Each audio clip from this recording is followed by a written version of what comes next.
the Sony FX3 changed the game in a way most cameras don't. Not with crazy marketing. Not with gimmicks. But with something far more dangerous for the competition. It made cinematic video feel easy. It made full-frame low-light look normal. It made Netflix-style footage possible from a camera that could literally fit in a small backpack and still feel like a serious cinema tool. That's why the FX3 became a legend not just in film circles, but on YouTube, in the wedding industry, in documentary crews, in this video, in solo creator setups, and in the hands of people who didn't want to fight their gear just to capture a story. And now, in 2026, one question is getting louder every single week. Where is the Sony FX3 II? Welcome to my channel tech launch. Subscribe my channel and click on the bell icon for the new tech updates. Because if the rumors are true, Sony might be preparing the biggest upgrade to the compact cinema category in years, one that could force every creator to rethink what camera they buy next. And in this video, I'm going to break down exactly what Sony FX3 II could be, what features make the most sense, what upgrades creators are begging for, what leaks are realistic versus fantasy, and the one thing nobody wants to admit, whether the FX3 II could finally be the camera that ends the FX3 versus FX6 versus A7S III debate forever.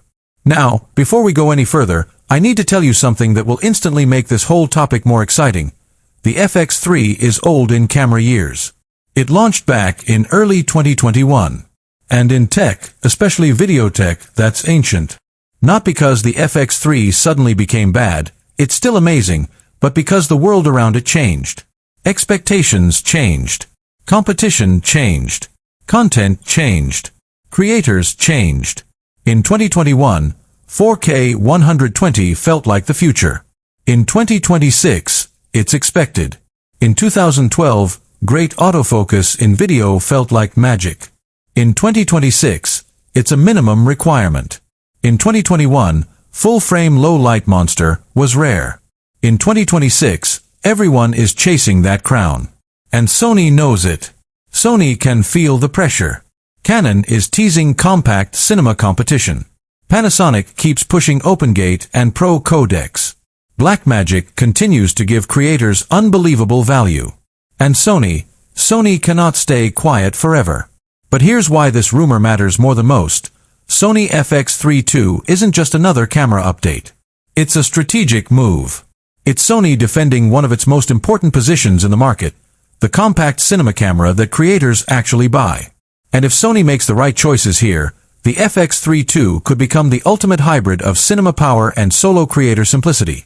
The kind of camera that makes people upgrade even if they swear they'll wait another year. The kind of camera that makes every YouTuber post a review on day one. The kind of camera that becomes the default recommendation for anybody who says, I want cinematic video. So let's start with what we actually know. Officially, Sony hasn't announced the FX3 II, but rumor coverage suggests it could arrive in 2026, possibly with a new sensor, and rumor sources are even speculating about partially stacked sensor possibilities. Now, is every rumor reliable? No. But here's the key. When a rumor keeps coming from multiple directions over time, and the camera is already 5 years old, it stops